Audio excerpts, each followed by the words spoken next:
Mr. Secretary, Senators, Governor, distinguished guests, welcome to New London. This is a great day.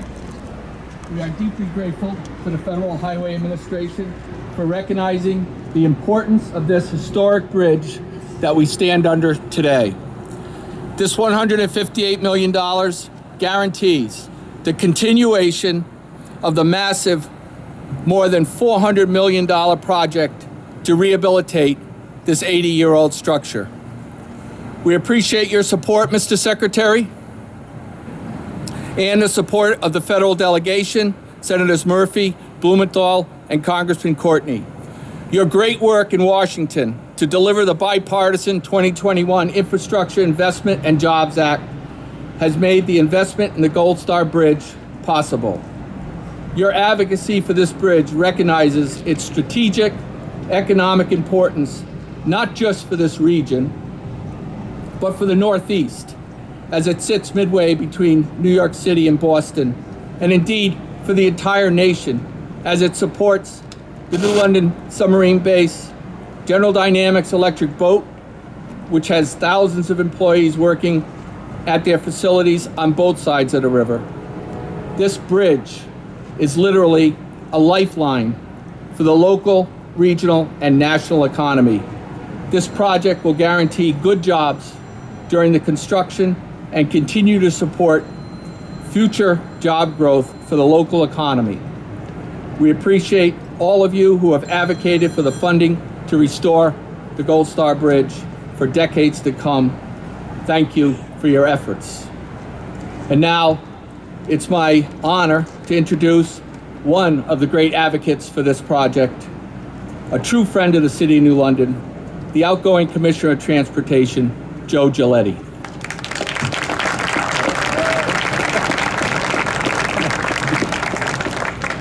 So let me start with some thank yous. Okay, first to Governor Lamont, Senator Blumenthal, Senator Murphy, the DOT, the Federal Highway Administration, and special thank you to Secretary Buttigieg for being here. As Commissioner for the state of Connecticut, this is a fantastic way to start off the new year. It is great to be here today with the Secretary and our federal partners to announce a $158.2 million grant for the Gold Star Memorial Bridge. It took many, many applications, but it took this administration to come through and recognize the infrastructure needs and to allow us to get this grant to move forward. Since the highway system was built, the Bridge Investment Program has been the single largest dedicated federal investment in our bridges. Amtrak. This grant is significant, and it will help us accelerate the construction phases and get this job done sooner. Investing in infrastructure really means that people can get where they need safely and efficiently. And as part of the project labor agreement we have on this project, it means that the iron workers, the laborers, the tradespeople have good paying jobs and are being trained as the next generation of workers.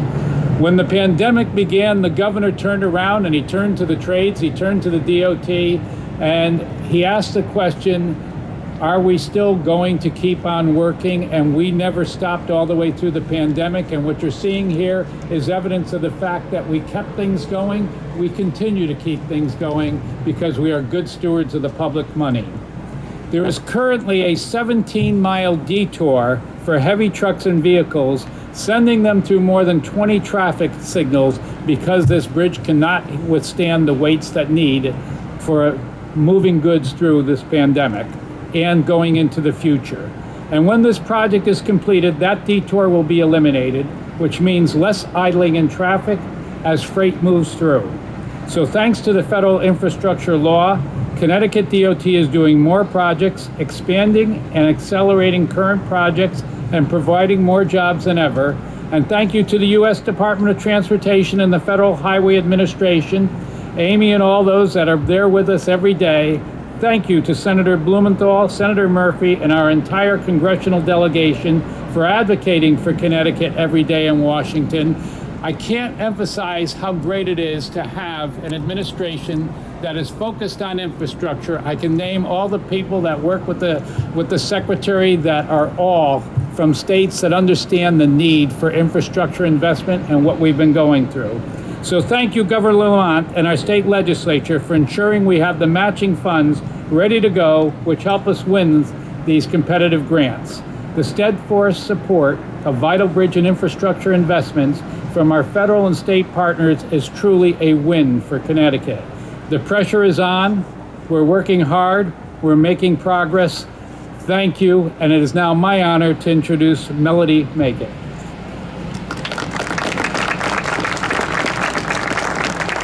Good afternoon, and thank you very much for the opportunity to be here today. My name's Melody Makett, and I own M&G Trucking and Transportation Incorporated, and it's located in Pawtucket, Rhode Island. I run the business with my husband, Mark, and our 3 adult children. It's a family-owned business, and we've been in business for 28 years. We currently have 40 employees and 30 trucks that drive this road daily. We service all states in the country and go coast to coast. The type of freight that we move is very varied. We move large machinery, paper products, electronics, dry food products, anything you can think of, we'll move it.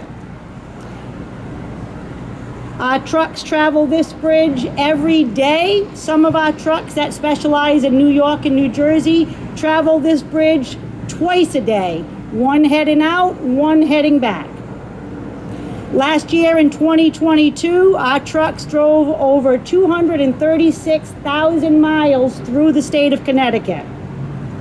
As you know, trucking is vital to the country's supply chain. Everything you use in your daily life, whether it be at work or at home, has spent some time on a truck.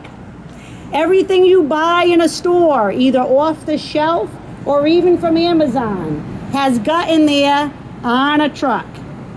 Investments like this in infrastructure help to avoid interruptions in that valuable supply chain.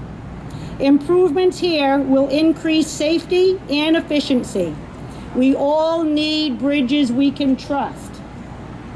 New England depends on this bridge to connect to the entire rest of the country.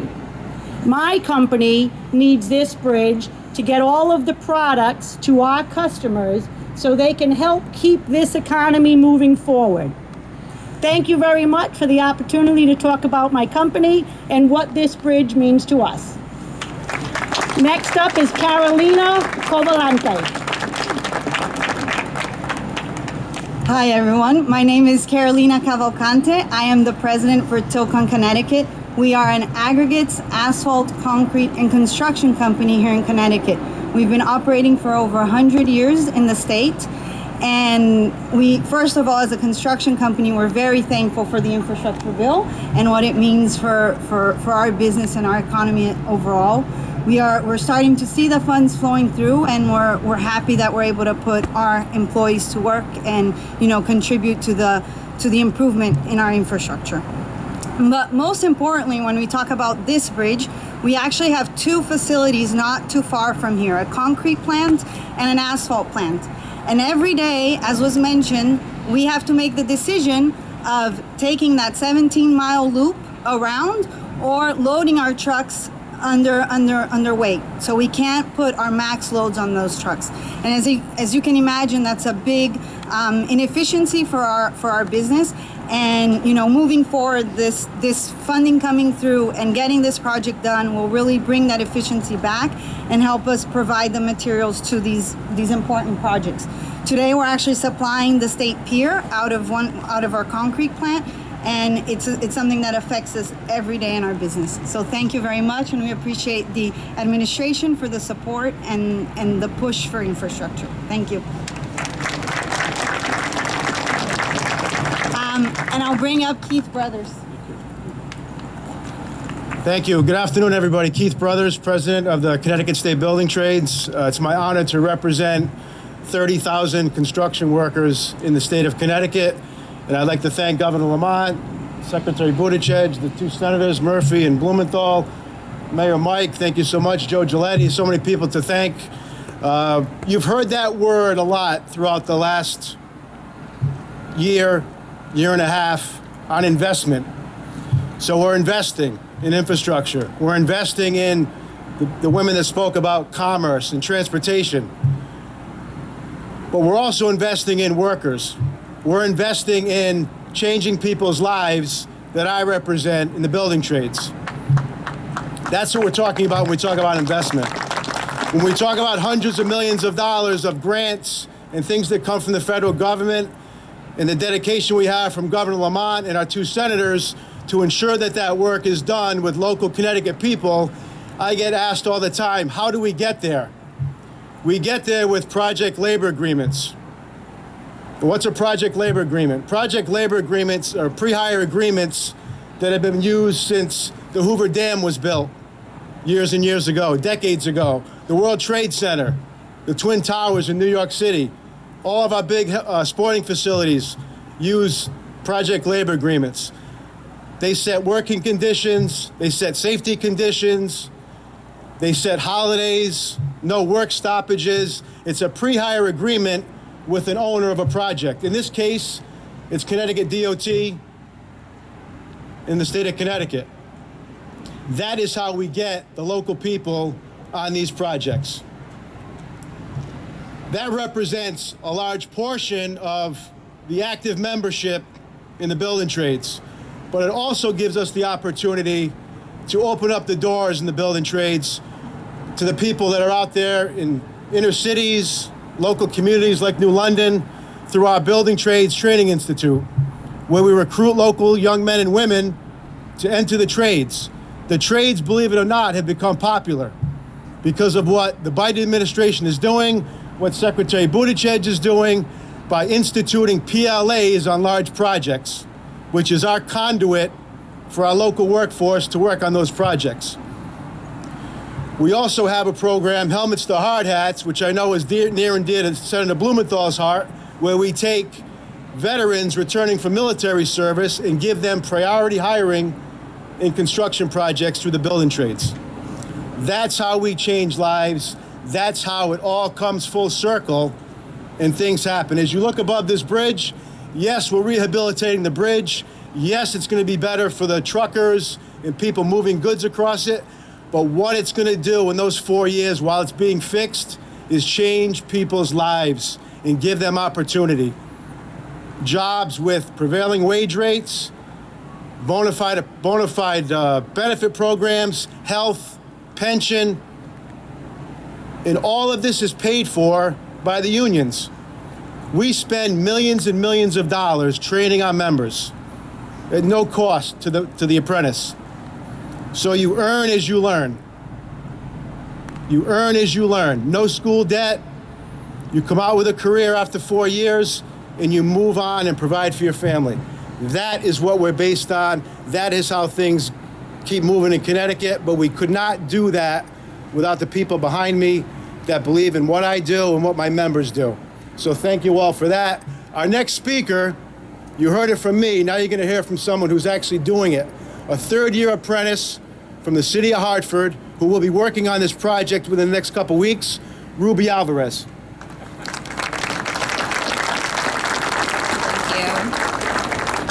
Good afternoon. My name is Rubalisa Costa.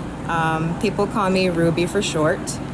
I am a third-year apprentice with the Iron Workers, Local 15 and out of Hartford, Connecticut. I have been doing this for 3 years.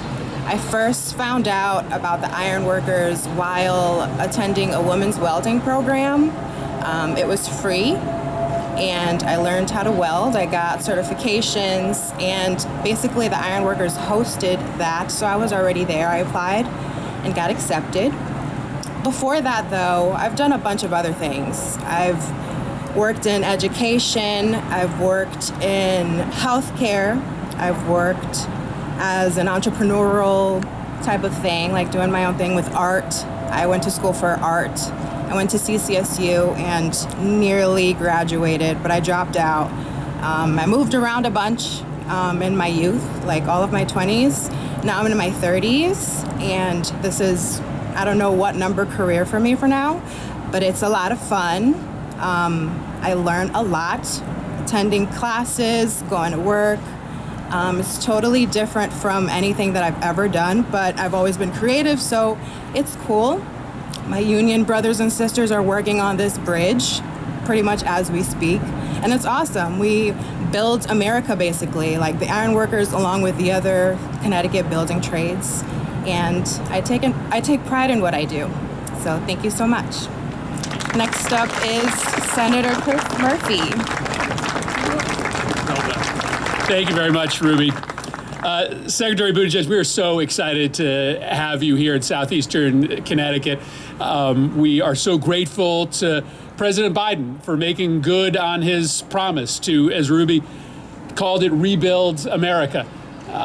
This bridge is being built as a byproduct of a bipartisan achievement. We've been talking about the need to rebuild this country, to put people to work, to build up our bridges, our rail lines, our roads, our 21st century infrastructure. And finally, in 2021, we did it. Republicans and Democrats coming together to pass the biggest ever investment in American infrastructure. Today, we have with us members of the General Assembly, Republicans and Democrats, here today celebrating this achievement. There's nothing political, there's nothing partisan about making life easier for the companies and the workers and the commuters who populate this community, these neighborhoods, and ones like them all across the country. And so, Secretary Buttigieg, to President Biden, we want to thank you for making this a priority and making us a priority. As Pete will mention, this was a really competitive application. There's only a handful of bridges around the country that got this size of investment, $158 million. That's still a lot of money. That matters to the governor as he's trying to make ends meet. That allows us to complete this project a lot faster.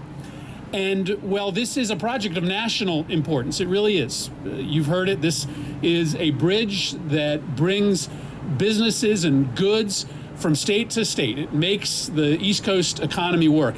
This is also a bridge of local importance. The fact that it's standing today is a story of how important this part of the world is. So the work on this superstructure began on December 4th, 1941. There was actually a crowd right around the corner who gathered to watch the first girder be lowered onto a pier here. 3 days later, America was dragged into World War II. And construction on big projects like this stopped all across the country. The priority was steel for the war effort. This project required 13,000 tons of steel. But this project restarted. This project restarted in the middle of World War II. Why? Because this corner of Connecticut was so vital to the war effort because of the products produced in southwestern Connecticut, in particular the submarines that were beginning to be built, that this project got done. And so, well, we celebrate the fact that this grant is going to bring a benefit to the East Coast, to the Northeast, and to the country. It also brings an enormous benefit to this corner of the state, which is still a national security and economic powerhouse. The revitalization of Groton and New London that's happening because of the national security jobs here, it's going to be buttressed by the fact that we'll get this job done quicker. It's going to lower emissions, it's going to improve the business climate, but it is also going to result in the continued growth of a really important corner of Connecticut, a really important corner of America. And so I'm so proud to celebrate this. I'm so proud that the Secretary has seen the importance of this project and has blessed us with his presence here today. And I'm really proud to be part of a delegation that helped make the bipartisan infrastructure bill possible. Joe Courtney couldn't be here because there's something going on in the House of Representatives today. He, I know, sends his best to all of his friends that are here. None of this happens without Joe Courtney, but none of this happens as well without my friend and the leader of our delegation in the Senate, Senator Dick Blumenthal. Thank you, Chris. Thank you very much. Contrary to appearances, Chris Murphy was not here in 1941. One of our strengths as a delegation is that we work together. And Joe Courtney is in Washington trying to straighten out some things going on there. But Joe, as everybody here knows, has been a steadfast champion of this project, and we fight above our weight in Connecticut. We're a small state, but we get things done because we work together and because we know how to reach across the aisle. And this reconstruction project is very much the result of a bipartisan recognition that we need to bring American roads and bridges and rail into the 21st century. We need to bring this bridge into the 21st century. And it is not just a luxury or a convenience, it is a matter of national security. The men and women who use this bridge to go to work build submarines. The trucks that cross this bridge bring parts and components to those submarines that are absolutely necessary. It's not just the convenience of avoiding traffic jams, it is our national security that is at stake in this bridge. And let me just say, yes, this bridge was built in the shadow of World War II. It's named the Gold Star Bridge for a reason. It is, in effect, dedicated to the men and women who served and sacrificed to preserve our democracy and freedom and independence. And there'll be a lot of veterans working on this bridge. Keith Brothers said it absolutely right. Helmets to hard hats. That's what we need to do in this country. Give those veterans more opportunities. And that's a program very dear to my heart. And I'll tell you another one that is. Women Who Well. Women Who Well. There are going to be a lot of women working on this bridge. And they may need a lot less training than the men.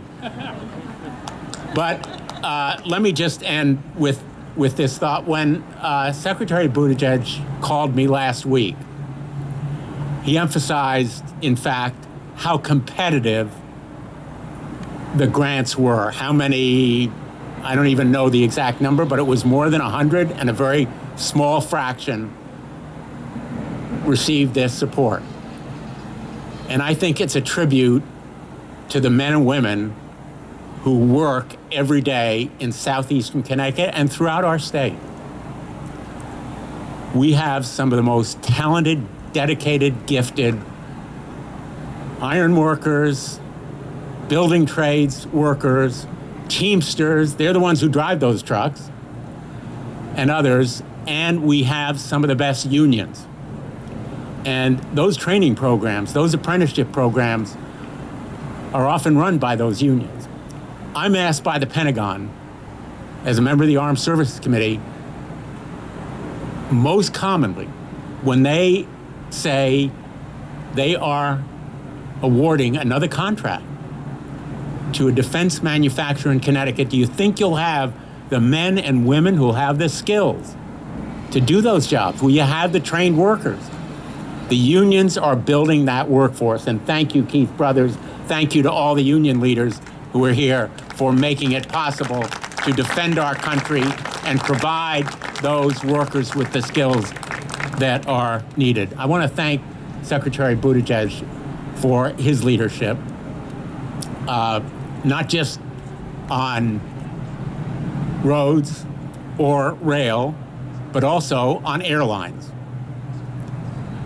As everybody here knows, he has provided the kind of strong and dedicated leadership that's necessary to hold those airlines accountable. Separate subject, but I couldn't let today pass without thanking him for his leadership on that kind of transportation as well. And finally, I just want to congratulate Governor Lamont on another term. And our legislators. Very, very proud to be there this morning when he and our state legislators were sworn in, a celebration of democracy, the peaceful transition of power. We get it right in Connecticut. We do it right, we build it right, and we're going to do it again. Thank you so much. And now, Governor Lamont. right. Thanks, Dick. Hey, everybody. Yeah, 1941 is a long time ago, but we had a busy morning. Yesterday was my 69th birthday, and Secretary Pete, thank you very much for the birthday present. See you on my 70th. Top that. But my reason to say that is, you know, I've heard many different presidents over the decades all tell me I'm going to be the first real infrastructure president since Ike. Okay. The first infrastructure president since Ike is Joe Biden. Joe Biden has delivered the goods. Joe Biden is making a difference. This is a bridge that goes back, as you heard, 70 plus years. It's long overdue, and we're getting this job done. And for that, I am so appreciative. I think you understand that this is not a bridge to nowhere. Remember that old phrase? This is a bridge to opportunity, as Keith Brothers said. What that means in terms of the apprentices, giving everybody that chance, that opportunity going forward. You know, you heard Dick and Chris say this is a pivot place right here. This is a bridge in terms of national security and what we're doing, you know, over at Electric Boat, what it means to our energy future right down the way there at State Pier. We can't do it without this bridge. And it's just extraordinary to me that for the last 15 years, all those overweight trucks had to reroute 22 miles in the wrong direction. Well, that's not going to happen anymore. And I always love Secretary of Labor Marty Walsh's comment. He says, I'm not an ornithologist, but my favorite bird is the crane. And I see a lot of cranes, I see a lot of future, and I see a lot of opportunity right here. And one last thought, Dick mentioned democracy and smooth transition of power. And I had an opportunity to meet with Secretary Pete, I don't know, a month or so ago. And he brought up all the benefits of what infrastructure means. And he brought up one that really made me think. How fast trains go is one of them. But he said it's also about democracy. And he reminded me that there was a guy named Mussolini who about 100 years ago barged his way into office. And one of the lines he used was, I'm going to make the trains run on time. And you think about that, it's that democracy has to continue to deliver the goods for people so they know that this is a government that works on their behalf. And I think infrastructure is a big part of that. I've got Mark Boughton here, Joe Giletti, and our team that are going to put this as part of an overall infrastructure plan for the state of Connecticut. We got a lot of 100-year-old bridges. Everything in the state got pretty old, including the governor. And we're making some real investments right now that'll make a difference. And Secretary Buttigieg, we're not going to disappoint you. This is an investment that's going to make a difference. Secretary Buttigieg. Well, thank you, first of all, Governor. Congratulations. Happy birthday. Very glad to be able to join you in starting this new term off right with some very good news. And so pleased with everybody who's been able to join. But in particular, I want to acknowledge the governor's championing of this project. I want to thank Senator Murphy and Senator Blumenthal for what they've done to make all this possible, too. And I don't just mean their advocacy for this project. I mean the fact that we wouldn't have the funding to do this in the first place if it weren't for the infrastructure law that they supported. Them and the House members who I know wish they could be here, but as has been mentioned, have other urgent business on the floor of the U.S. House. In addition to their leadership, ranging from foreign policy to taking care of veterans, to aviation consumer protection. They were there every step of the way, including while this infrastructure law 2 years ago was repeatedly described by some commentators as being dead. I want to thank all of the state legislators who are here. It's good to be in a state that understands the importance of infrastructure. I want to thank all of the mayors who are here, Mayor Passero and the City of Groton, Mayor Hedrick, and Town of Groton, Mayor Melendez. I love a community that has its mayors in order because that still remains, I think, the most demanding level of on-the-ground government. And I really appreciate hearing the stories of Carolina and Melody who explained what this means economically and why it's so important that we get this right. To Keith Brothers, to all of the building trades workers here, the iron workers, the representatives, the operating engineers, everybody who's part of this. But part of why we're doing all of this is to make sure that we keep you busy for a very long time. And we know that you're going to deliver on this project and so many other across the country. This is a very good day for infrastructure in the United States of America. Today, in our first major announcement of the new year, we're announcing the first ever round of funding through a new program that was created under President Biden's leadership to fix bridges and projects that were so big that they really couldn't fit into any other federal program. These kinds of facilities are the cathedrals of our infrastructure, and I think we've known for a long time that they have been in need of repair. Just right here, tens of thousands of people are driving across that Gold Star Bridge every day to get to their jobs, to get to school, to get to everything else that matters in their lives. And as was mentioned, so much freight covers this bridge in a season when America has finally learned to treat supply chains as something that deserves to be kitchen table talk. A significant portion of our national freight moves right on this span. And as everybody here knows, the bridge is not in good enough shape. It's about to turn 80 years old. Parts of it have been given a rating of poor. That means drivers can still use it, but often have to reroute. It can't allow those heavy freight vehicles to pass over it.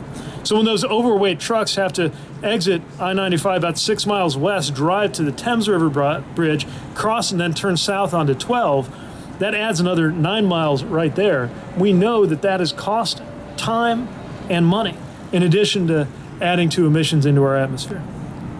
Now, in about 10 years, there will be additional types of vehicles, not just the heaviest trucks, that would have to take that detour, eventually including emergency vehicles, school buses, and the like, without intervention. But of course, we're not going to let that happen.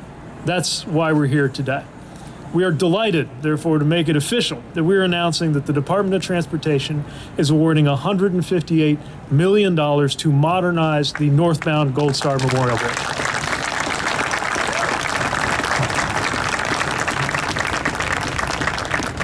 We're funding structural repairs that will increase that weight capacity so that those heavy vehicles can use the bridge and don't have to reroute.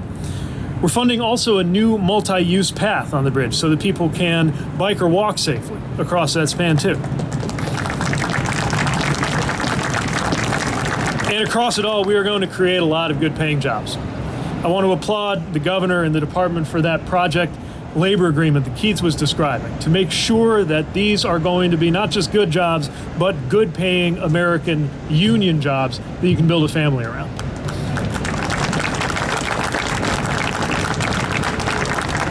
Keith said it right. We're not just building bridges. We're building livelihoods. We're building futures. And I also want to applaud the work that is being done here in the building trades to open up the doors to those good paying jobs, to people who maybe a generation or two ago would not have seen themselves having a place in construction building trades. And I was trying to think of a way to illustrate just how important and demanding these jobs are. And I think the best way I can do it, rather than flowery words, is just to invite you to look at the top of the first of the concrete piers behind me, and to see how just at the top of that span where it comes across, there is a ladder. Imagine being one of the workers who climbs up that ladder. Imagine being one of the workers who installed that ladder. This is what we ask of the people who are literally building America's future, and we were excited to be keeping a generation of construction, logistics, and transportation workers in business through this and the other projects that we're funding through this infrastructure law. That's what makes it a good day across America. Today, we're reaffirming some of the essential priorities that are why we have to invest so much in our infrastructure to begin with. The resilience of America's supply chain so that we can keep goods moving rapidly and affordably, and the national security implications in this region that is host to Electric Boat and to the naval base. By the way, I want to thank you for welcoming this Navy guy to New England. Now, admittedly, I was not a submariner. I wasn't even a regular mariner. My specialty was counterterrorism, which is how I wound up being that rare naval officer sent to a landlocked country like Afghanistan.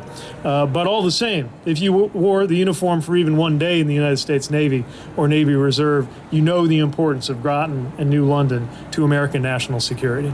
And we recognize the importance of this infrastructure to this region.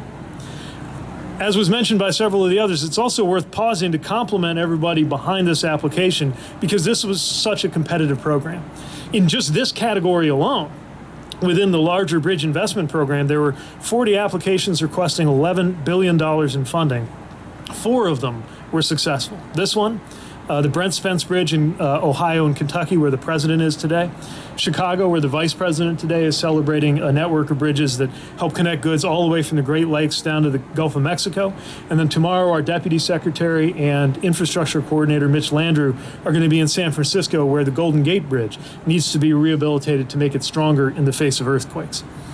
And these 4 bridges were chosen partly because they are not just iconic pieces of infrastructure, but they are essential to America's economic strength. We cannot have the kind of economy we need without them. But I should note that it's not just about the big iconic bridges like this. Just since the president signed that law, 2,800 bridges around America have been put on the path to being improved or replaced. And this, in turn, of course, is part of the context of investment in all different kinds of infrastructure. We awarded grants last year doubling the access to low and no emission buses on the road. We've announced major upgrades to dozens of ports, over 80 airports. And we just announced $9 billion in funding to significantly upgrade rail service along the Northeast Corridor, our country's busiest passenger train route, as both of your senators never tire of reminding me. We are here with the resources to help make sure that we're supporting that Northeast Corridor. So at the end of the day, we are going to have cause to celebrate, not just in the next few years when workers are doing this good work to build this and repair this bridge, but for the next decades, as so many Americans count on it.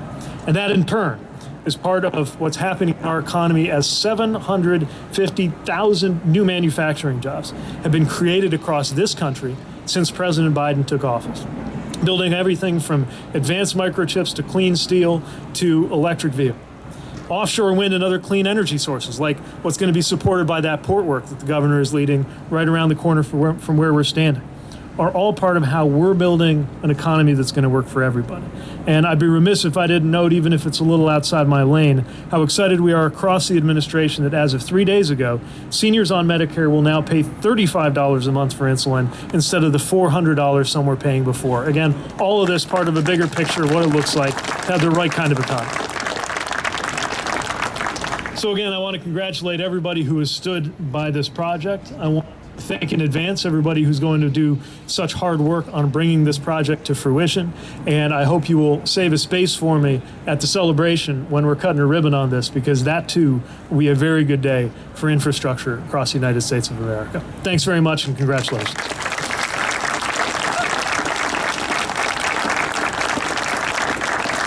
With that, I think we have a chance for a couple of media questions. My colleague Carrie in the green coat will quarterback that.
Slide over, Don. I'm up the sign. It's all right.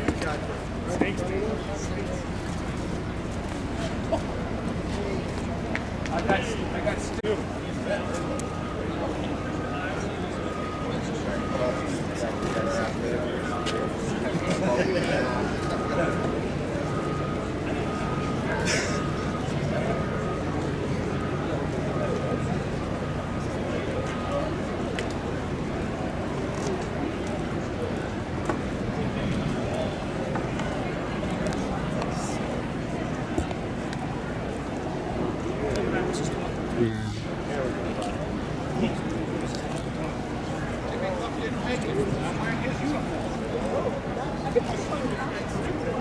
Yes, yeah, I'm gonna bring the camera, so. You know, Mike will say, you just go over there. Bet you that guy didn't get permission for that extra mic. It goes right to his camera.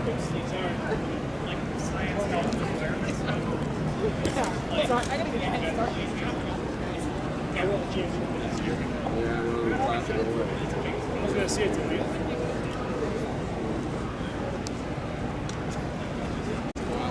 I drove by and it literally told me no.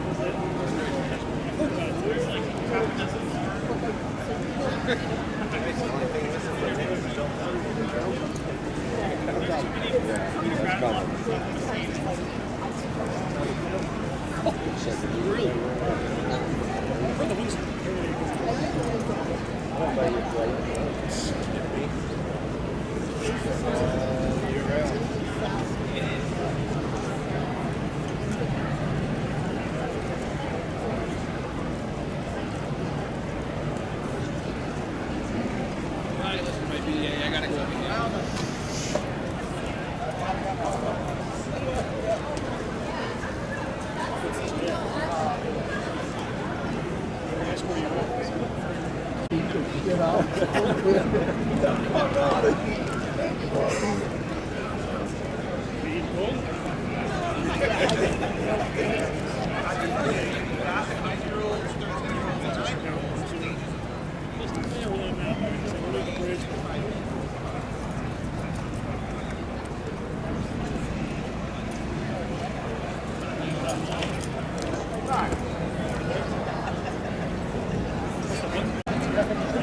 And what they're talking is stay there. So it's over then here before they get out of the car.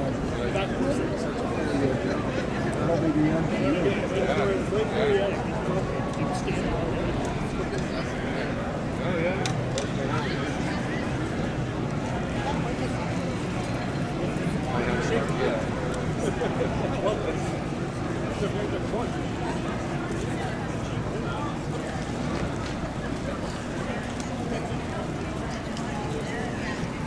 Mr. Mayor, just right up here to the black toe mark on the far side and just right next to him. right now, way.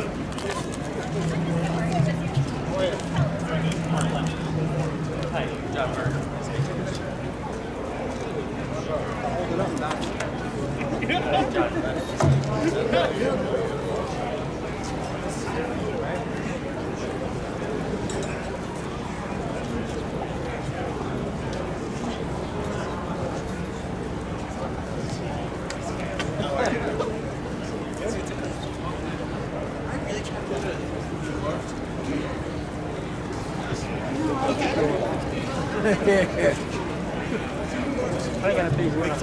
Yeah, right. Thank God, huh?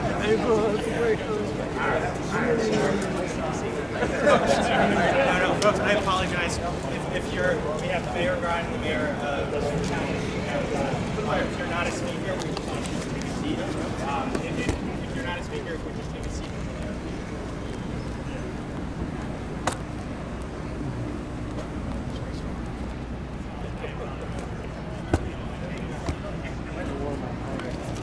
Yeah, right? Sorry. Good idea. Mark that one. You're from Vermont. I wish I was from Vermont. I know you're from. Amber. Danbury. Are you official in Danbury? No, I'm the Commissioner of the Department of Revenue Services. I'm sorry. That's okay. It's all good. Nice. You too. What's your name? Bud Brett.